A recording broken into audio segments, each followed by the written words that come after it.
야곱의 나이가 이제 147살에 죽기 전에 그 유언이 나를 할아버지와 또 우리 조상들이 묻힌 가나안의 막벨라에 있는 매장지에다가 내 시신을 묻어달라고 했습니다.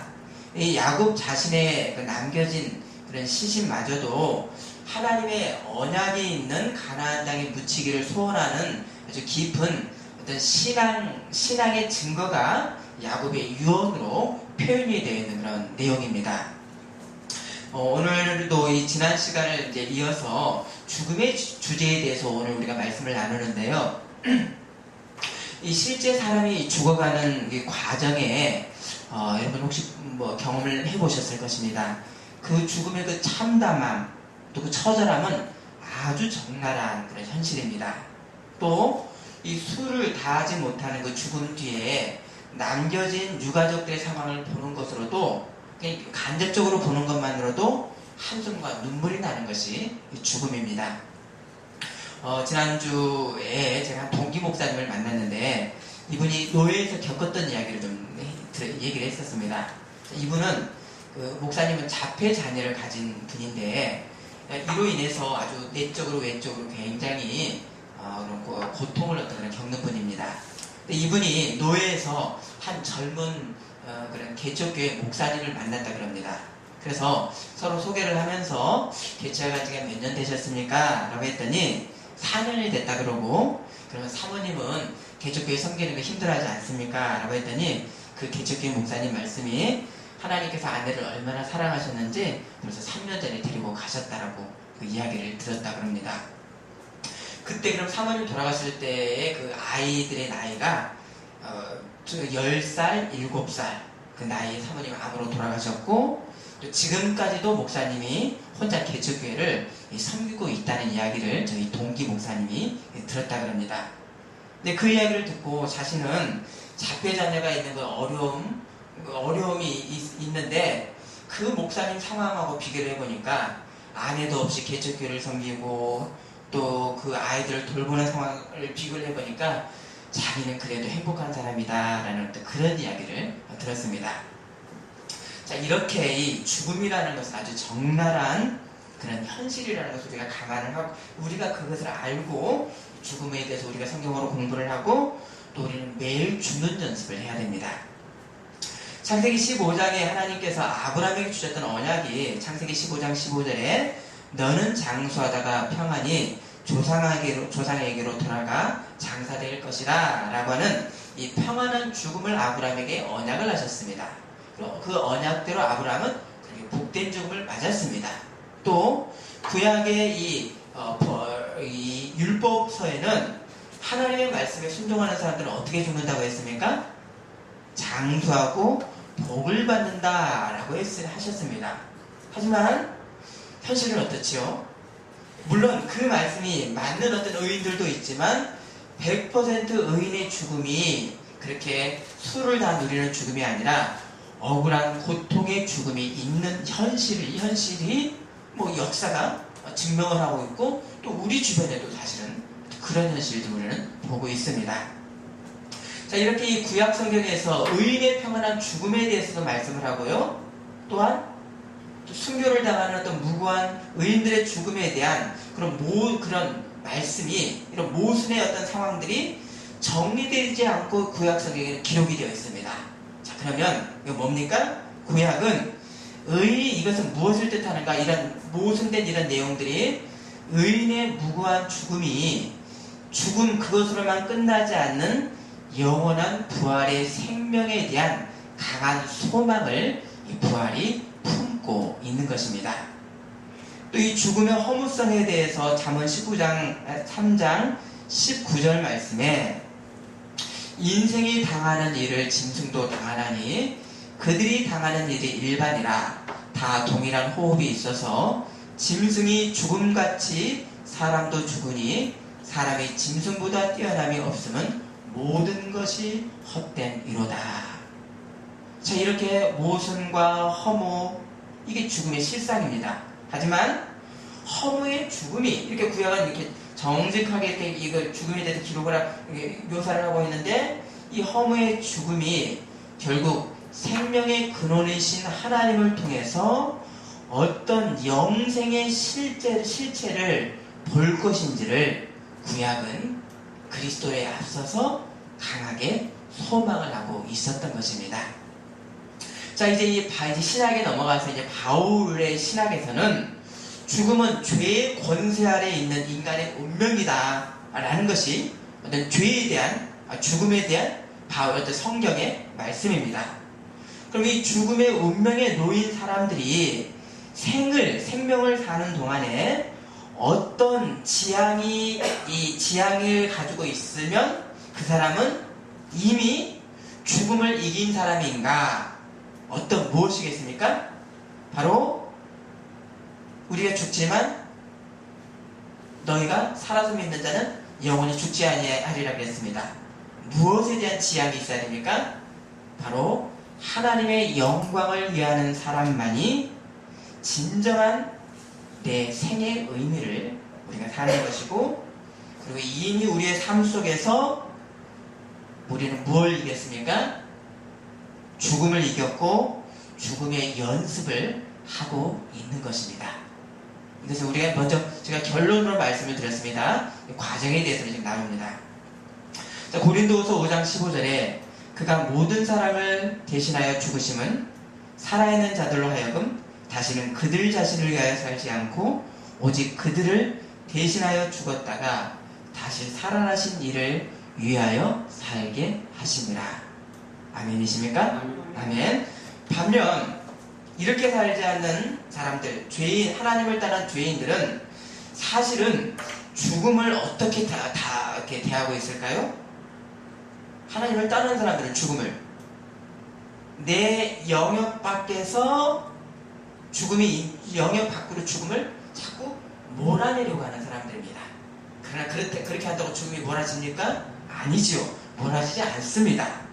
바로 평생 내 자유로 살 수 있을 거다라고 착각을 하고 있죠. 그러다가 결국 죽을 때야 뭘 깨닫습니까? 모든 것이 허무하다라는 것을 깨닫게 됩니다. 하나님 없이 홀로 자기의 소유를 즐거워했던 어리석은 부자가 내 영혼아 열에 쓸 물건을 쌓아두었으니 평안히 먹고 마시고 즐거워하자 라고 한 그날 밤에 하나님께서 뭐라 그러셨습니까? 어리석은 자여 하고 내가 너의 영혼을 오늘토록 찾으리라 영혼을 찾아 가셨습니다. 자, 여기에 예수님이 더하셨던 말씀이 그러면 너희가 준비한 것이 누구의 것이 되겠느냐? 다시는 하나님이 없는 사람이 죽음 전까지 누리는 물질이 무엇입니까? 하나님 없는 사람들이 누리는 물질, 많은 삼성 이건희 회장님이 예수님을 믿으신지 안 믿으신지 모르겠습니다만 만약 하나님이 그분이 없다고 한다면 그 모든 물질이 죽음 앞에서 무엇이겠습니까? 맞습니다. 허무입니다. 자, 여기서 우리가 이제 개념 정리를 조금 한다면요. 생명이 다하는 마지막 그 시간, 죽음을 향해 가는 마지막 시간을 임종이라 그러고요. 죽음은 임종의 끝에 있는 곳으로, 이것은 죽음은 살아있는 사람의 관찰이 불가능한 것이 바로 죽음입니다. 죽음에 대해서 가정을 할 뿐이지 이것은 관찰이 불가능한 것입니다. 자, 이렇게 임종과 죽음의 개념이 다릅니다.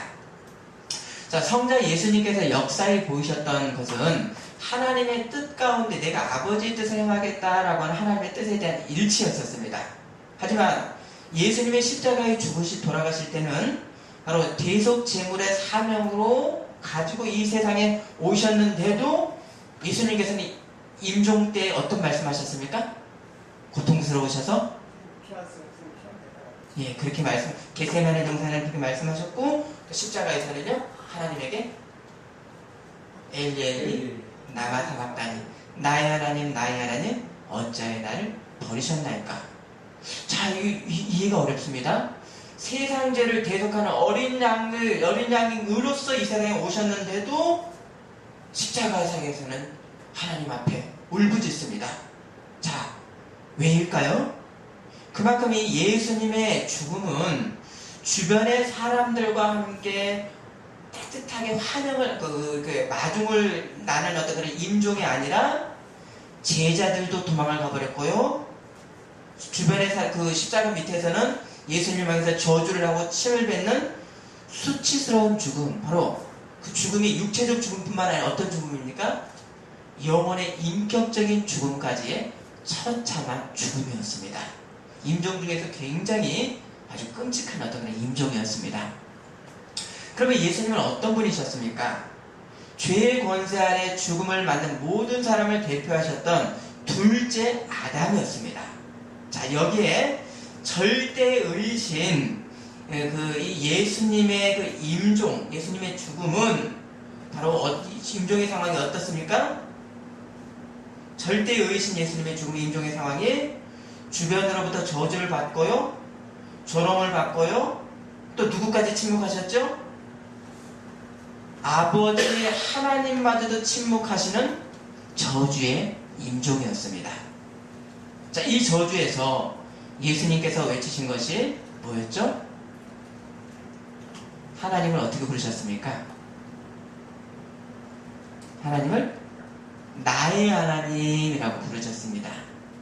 하나님, 이 의인이 무고하게 죽는 이 불의한 현장에서 아버지, 당신의 의가 이 십자가에서 나타나야 되지 않겠습니까?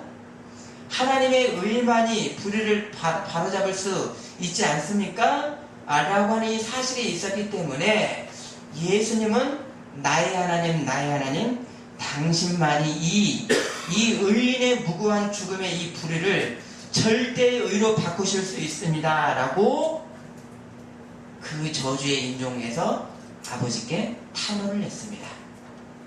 뭡니까? 가장 불의한 이곳에서도 예수님의 믿음 뭐였죠? 아버지의 의가 세워지실 겁니다.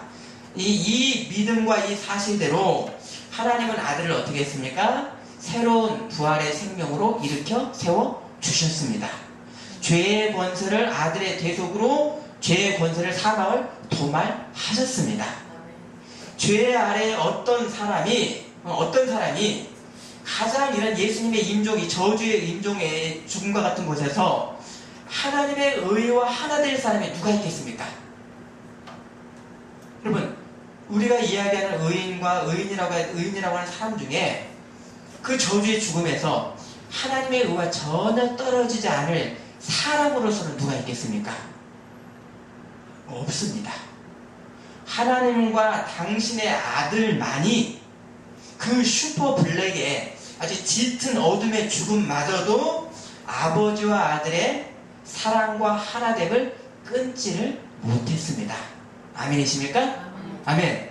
저주의 그 끔찍한 죽음마저도 하나님의 의가 있는 것을 아들은 알았었고 봤었고 그 믿음대로 하나님은 아들을 어떻게 하셨죠? 죄의 사망의 권세를 무너뜨리고 아들을 부활시키셨습니다. 자, 이 역사적 증거에서 이제 앞으로 우리가 맞게 될 죽음, 무서운 죽음은 우리에게 어떤 소망이 있습니까? 여기에 십자가에서의 부활의 소망이 있는 그 의미로까지 연결이 되는 것입니다. 아멘. 자, 인류의 새 대표인 둘째 아담, 이 예수님의 죄에 싹신 이 죽음 이후부터는 예수님은 사단의 권세하는 별개인 하나님과의 새 관계, 새 사람의 정체성이 되었습니다. 2000년 전에 골고다의 십자가의 아들의 죽음에 믿음의 성도들은 주님과의 신비한 연합이지요. 성령이 내주에 계심으로 인해서 주님과 한 몸의 연합으로 인해서 십자가에서 우리는 예수님과 함께 죽었습니다. 로마서 7장 4절, 그러므로 형제들아 너희도 그리스도의 몸으로 말미암아 율법에 대하여 죽임을 당하였으니 이는 다름이 곧 죽은 자 가운데서 살아나신 이에게 가서 우리가 하나님을 위하여 열매를 맺게 하려 함이라. 역사의 골고다에서 예수님의 처참한 임종에서도 하나님의 의가 있었습니다. 이제 성령으로서 예수님과 하나인 우리들에게도 예수님의 그 임종의 현장이 우리들에게도 어떤 의미가 있죠? 그 2000년 전의 역사 현장인데 성령의 영원의 역사로 인해서 우리도 그 십자가는 하나님의 영생으로 들어가는 입구가 된 것입니다. 아멘이십니까? 아멘. 아멘. 이 사실에서 예수님과 함께 십자가에서 죽은 이 신앙인들의 우리의 생물학적 죽음은 죄의 결과가 아니라 뭐가 되겠습니까? 생명의 완성이 되는 것입니다. 아멘이십니까? 아멘. 그러나 예수님이 없는 사람에게는 죽음은 생명의 완성이 아니라 죄의 결과입니다. 여기에 의미가 달라지죠. 예수님이 있고 없고에 따라서. 죽음이 생명의 완성이라고 하는 의미를 갖는 사람은 어떻게 사는 사람인가? 로마서 7장 4절 하반절에 우리가 죽은 자 가운데서 살아나신 이에게 우리가 하나님을 위하여 열매를 맺게 하려 함이라. 예수님을 믿어서 하나님과 우리가 화평한 상태가 바로 의이고, 이게 의이고, 내가 의 자체이기 때문에 오늘의 삶의 본질의 지향, 내 역사, 여러분들 각자의 개인 역사의 이 지향점은 뭡니까? 내가 하나님의 은혜를, 하나님의 공의를 헛되지 않게 하려고 하는 자세? 뭐죠? 하나님과 함께 일하는 사명자가 되는 것입니다. 아멘. 우리가 하나님의 의, 십자가에서부터 시작을 했고요. 이제 생의 완성 죽음에서 하나님의 의에 다다르는 인생의 끝이 무엇입니까? 이것이 여기가 바로 죽음입니다. 하나님의 의를 이루는 본질을 살 때 우리는 무엇을 이미 연습하고 있습니까? 죽음을 연습하고 있는 것입니다. 아멘이십니까? 아멘. 고린도전서 15장 31절에는 그래서 사도 바울이 한번 찾아보십니다.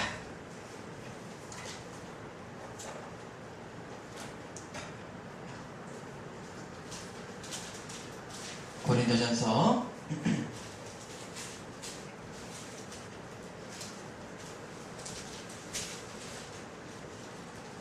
15장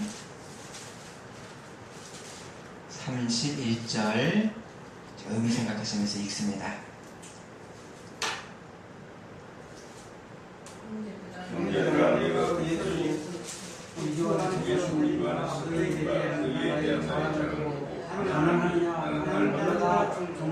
나는 날마다 죽노라. 우리는 하나님께서 허락하신 생이 어디까지인지 아무도 모릅니다. 젊은 저라고 우리 어른들보다 더 오래 살리라고는 보장이 없습니다. 여기서 우리의 해야 될 본분은 예수님이 역사에서 보이셨던 의를 통해서 이제는 성령이 인도하시는 이 의를 우리 통해서 하나님과 더 깊이 연합하는데 우리에게는 영생이 이미 있는 것입니다. 하지만 모든 성도라고 모든 죽음이 삶의 완성으로까지 이어지는 죽음이 다는 아닙니다. 자, 심지어 하나님은 성도일지라도 성도를 죽음으로까지 징계를 하십니다. 자, 고린도 교회 성도들이 예수님의 거룩한 몸인 성찬을 분별하지 않고 성찬을 막 죄로 받고 성찬을 더럽혔을 때 어디까지 징계가 있었는가 그 기록이 있습니다. 자, 고린도전서 11장 29, 32절입니다.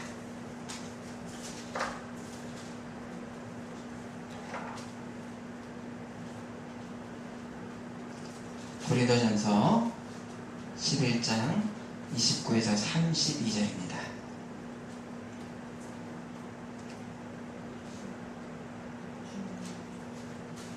29절 읽어주십니다. 주님을 대하고 고마시는 그러므로 너희를 위해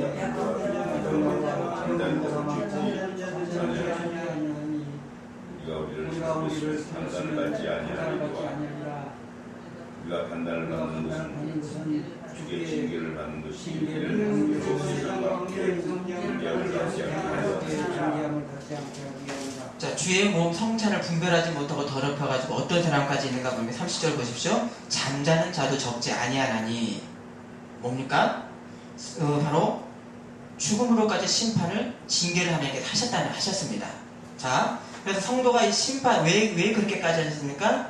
성도가 마지막 심판 날에는 세상 사람들과 함께 정죄까지 받게 하지 않으시려고 하나님께서 최후의 징계를 성도에게 죽음의 징계까지도 하셨습니다.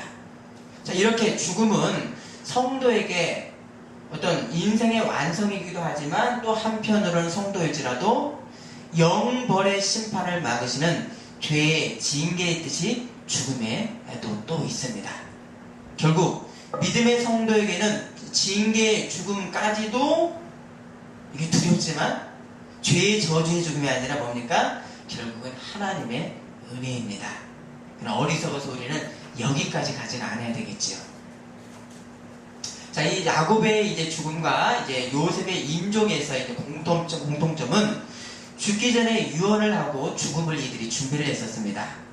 자, 그래서 이 두 선조의 이 유언의 공통점은 하나님의 언약의 땅인 가나안에다가 시신을 묻어달라고 하는 공통의 유언입니다.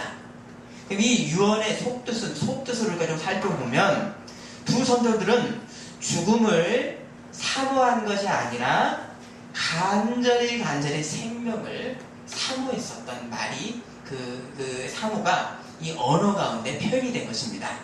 이 선조들은 하나님의 말씀 안에 사람이 놓여 있는 것이 죽음 뒤에 다시 새 생명의 시작인 것을 이미 알았었고 자신의 마지막 남은 시신마저도 하나님의 말씀, 언약이 있는 곳에다 묻어달라고 했습니다. 뭡니까? 생에 대해서는 아주 굉장한 애착을 가졌던 이 두 선조들입니다. 또 이들은 남겨진 후손들에게 신앙의 이정표를 세웠습니다. 후손들이 지금은 어디에 놓여있죠? 야곱과 후손들이 본문에서 가나안에 있습니까? 애굽에 있습니까? 야곱이 죽을 때 어디 있었죠? 애굽에 있었죠. 그래서 세계 강대국 애굽 땅에서 세상 나라 백성으로 사는 것에만 뜻을 두는 그런 허무한 후손들이 아니다. 너희는 그런 사람들이 아니다라는 것을 알려주었습니다. 그래서 어떻게 알려줬죠? 하나님의 언약의 땅 가나안에 너희들이 갈 귀착지가 있다라는 것을 막벨라의 조상의 무덤에 나를 묻어달라. 너희들도 거기서 돌아갈 사람이다 라는 것을 후손들에게 이정표로 세워준 것입니다. 그래서 이 사람의 죽음이 삶의 마무리로서 체험될 수 있는 것은 바로 하나님이 주신 영생의 소망이 있는 데서만 가능합니다. 그래서 이 신앙인들은 이 죽음 뒤에 내가 새 생명을 알고 있기 때문에 만일 우리 주변에 우리 임종자들 가족 중에 어떤 임종하는 사람이 있다면 그들과 같은 소망을 갖고 우리는 어떻게 합니까? 부활의 소망을 갖고 그들을 죽음까지 바래다주는 동반자의 역할을 하는 것이 어떤 살아있는 사람들의 부활의 소망의 사람들의 어떤 사명입니다. 만일 우리가 이 영생의 소망이 약하다면 오히려 임종자에게 불안만을 더 가져다 줄 것입니다. 아멘이십니까? 아멘. 이제 이 야곱이 죽고 그의 시신을 70일 동안 미라를 만들어서 입관을 했습니다. 그리고 이제 바로의 허락을 받아서 가나안을 향해서 이제 입관을 했고요. 가나안을 향해서 발인을 했습니다. 자, 우리가 장례 예배를 해도 어떻게 됩니까? 돌아가신 다음날 입관을 하고 또 3일째 되는 날 발인을 합니다. 발인의 뜻이 무엇인지 혹시 아십니까? 발인의 뜻.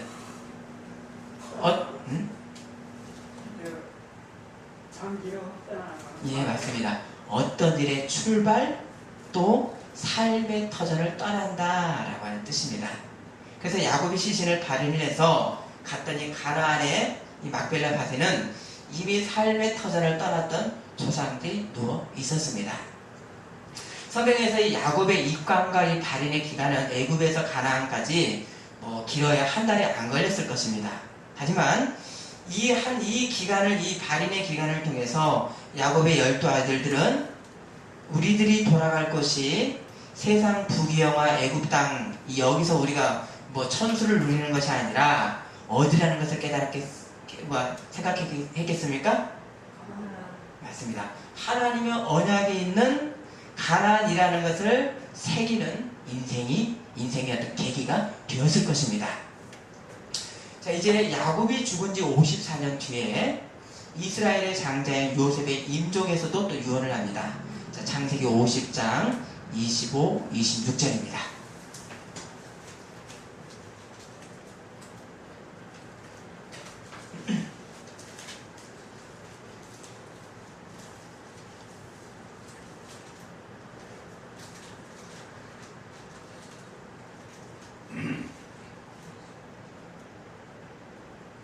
(25, 26절) 있습니다.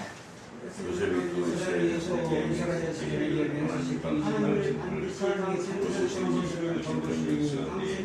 여기서 내 혀를 내고 전락하겠다 하였더라. 26절에 요셉이 10세의 중에 그의 몸에 애굽에서 입관됐더라. 자, 창세기의 말씀인데 끝은 어떻습니까? 요셉이 입관하였더라. 죽음의 말씀으로 끝나는 것이 굉장히 좀 아이러니한 어떤 그런 말씀입니다. 자, 그럼 요셉 자신도 지금까지 이렇게 살았고, 또 후손들에게 가장 소중하게 남겨야 될 유산이 뭔가? 하나님의 말씀을 향하는 구체적인 생활, 영원한 생명을 이 땅에서 준비하는 그 생활에 대해서 이정표를 또 남깁니다. 아니, 이미 영생을 누리는 굳건한 신앙을 이 땅에서 너희가 지킬 것을 유언으로 남겼습니다. 그 이정표가 뭐죠? 나를 막벨라 밭에 내 해골을 묻어라. 그래서 애굽의 후손들이 그 가나안이라고 하는 물리적 땅을, 돌아갈 땅을 기억하면서 가나안의 그 자기의 규착지인 가나안을 기억합니다. 곧 하나님 언약의 이 가나안이라고 하는 물리적 장소를 지향한다면 이 지향이 또 어디로 연결되겠습니까? 한번 생각해 보십시오. 나는 애굽에 살 사람이 아니다? 하나님의 언약이 있는 가나안 땅에 갈 것이다? 이걸 지향하면 또 다른 어떤 지향점으로 가게 됩니다. 어디겠습니까? 맞습니다. 이 땅의 가나안을 넘어 천국 가나안을 지향하는 그 역할까지 막벨라 가나안 땅이 하게 되는 것입니다. 자, 그 말씀이 오늘 보면 히브리서 11장 13에서 16절입니다. 본문 보십니다. 히브리서 11장 13절에서 16절. 이 사람들은 다 믿음을 따라 죽었으니 그냥 죽을 받지 못하였으니 그들을 먼저 보고 환영하며 또 당신은 내 분과 나를 증언하였으니 너희같이 말하는 것을 그냥 찾는 자에게 나타내며 그들이 나온 바 번영을 생각하였더라면 돌아갈 기회가 있었으려니와 그들이 이제는 더 나은 번영을 사모하니 곧 하늘에 있는 것이라 이름으로 하나님의 그들을 부끄러워하지 아니하시고 그들을 위하여 항성을 예하시느니라. 아멘. 가나안이라고 물리적 땅을 지향함으로 결국 그 지향점이 어디로 이어집니까? 천국 가나안으로까지 이어진다. 히브리서 말씀이 증언을 합니다. 자, 우리도 애굽으로 비유되는 이 땅에서 우리가 지금 살고 있지만 영원히 돌아갈 하늘의 가나안을 우리가 기억하면서 우리에게는 어떤 인생 내용들이 우리에게 나타나겠습니까? 바로 예수님을 따르는 십자가의 제자로서 의에 줄이고 의에 목말라고 의를 위하여 박해를 받는 복된 사람의 인생의 내용이 우리들 가운데 나오지 않겠습니까?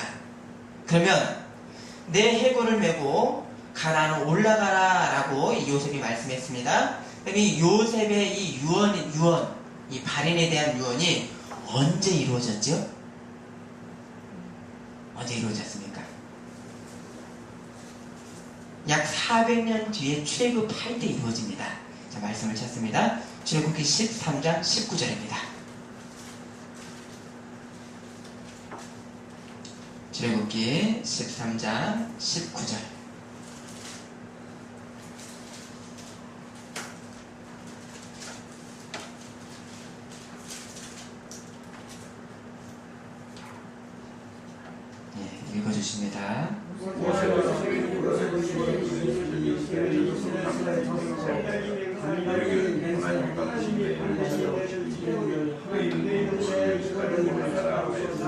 너희는 내 유고를 여기서 가지고 나가라 하였으니 400년 뒤에 요셉이 해결을 메고 나갔습니다. 모세가 발인을 했습니다. 요셉을 발인했더니 모세 또한도 애굽의 왕자와 세상의 부귀영화보다도 무엇을 더 사랑했습니까? 하나님의 말씀에 순종해서 가는 언약의 땅에 가는 것이 모세의 인생의 지향이었습니다. 이제 이스라엘이 애굽에서 유월절 밤에 400년의 종살이를 떠나서 새로운 출발 발인을 했습니다. 그 앞에 모세의 시신을 요셉의 시신을 발인을 해서 떠났습니다. 이 발인이 길어야 한 달 정도나 될 줄 알았지만 무려 몇 년 동안 발인을 했습니까? 이들은 광야에서 40년을 발인을 하는 그 과정이 바로 출애굽기의 말씀입니다. 이미 하나님을 알고 있는 우리들에게는 인생 광야는 하나님 없이 살 수 없는 것입니다. 낮에 더위를 막아주는 구름기둥, 밤의 추위를 막아주는 불기둥, 매일 내려주시는 하늘의 만나로서 우리가 살았고요, 앞으로도 살 것이고요, 우리는 영원한 가나안을 향해서 지금 가고 있습니다. 우리도 조상의 시신을 발인하는 모세처럼 신앙, 나에게 남겨진 신앙 조상들의 영적인 유산을 우리는 받았고요, 간직하고 있고요. 그래서 우리는 십자가의 길을 사랑하며 의를 양식 삼아가는 우리의 광야길, 인생길입니다. 나도 자녀들과 후손들에게 신앙의 이정표를 후손들에게 남겨야 되는 하나님 나라의 사명을 우리 각자가 받았습니다. 아멘이십니까? 아멘. 아멘. 이 땅에서 잘 먹고 잘 사는 것에다가 신앙 하나만 덧붙이려고 액세서리처럼 이렇게 덧붙이려고 하는 것은 뭡니까? 이게 신앙이 아니라 종교입니다. 이것은 치명적인 사단의 속임입니다. 의의 사람은 빛이기 때문에 빛을 바라고 소금이기 때문에 짠맛이 나는 이미 의인이 된 사람들, 천국 백성으로 천국 가나안을 향해 가고 있는 것입니다. 요한일서 1장 6절에서 7절 오늘 아침에 봤습니다. 만일 우리가 하나님과 사귐이 있다 하고 어둠에 행하면 거짓말을 하고 진리를 행하지 아니함이거니와 그가 빛 가운데 계신 것 같이 우리도 빛 가운데 행하면 우리가 서로 사귐이 있고 그 아들 예수의 피가 우리를 모든 죄에서 깨끗하게 하실 것이요. 이미 빛 가운데 있는 우리 성도가 이 세상의 빛으로 사는 것, 혹 아직까지 하나님 앞에서 하나님은 빛을 내셨는데 하나님 앞에서 여전히 홀로의 어둠의 영역을 나 혼자 간직하고 폐쇄된 부분들을 있다면 그 어둠의 부분들을 빛으로 점점점 드러내는 과정들, 내 영역과 주변의 영역, 내 주변의 영역 안에 빛의 확산의 여정이 바로 죽음을 준비하고 연습하는 우리의 광야길입니다. 이것이 우리들이 구체적으로 매일 죽는 복된 인생입니다.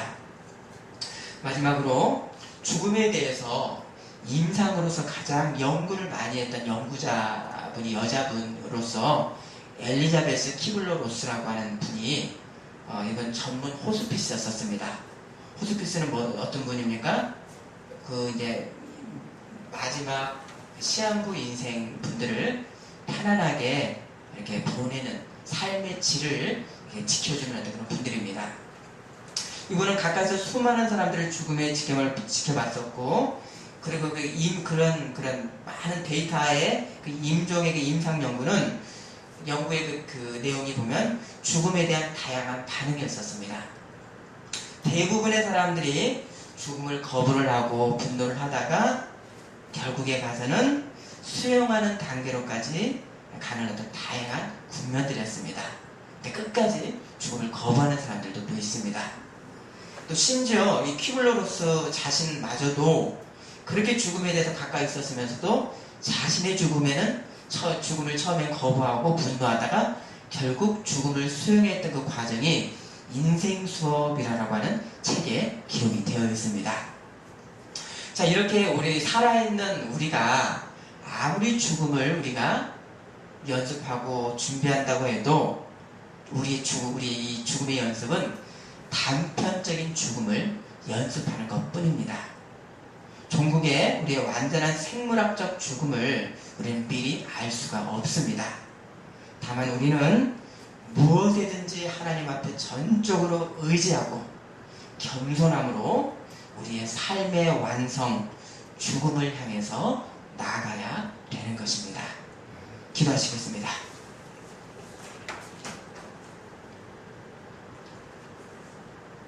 하나님, 이미 십자가에서 죽음의 처절함을 우리 주 예수님께서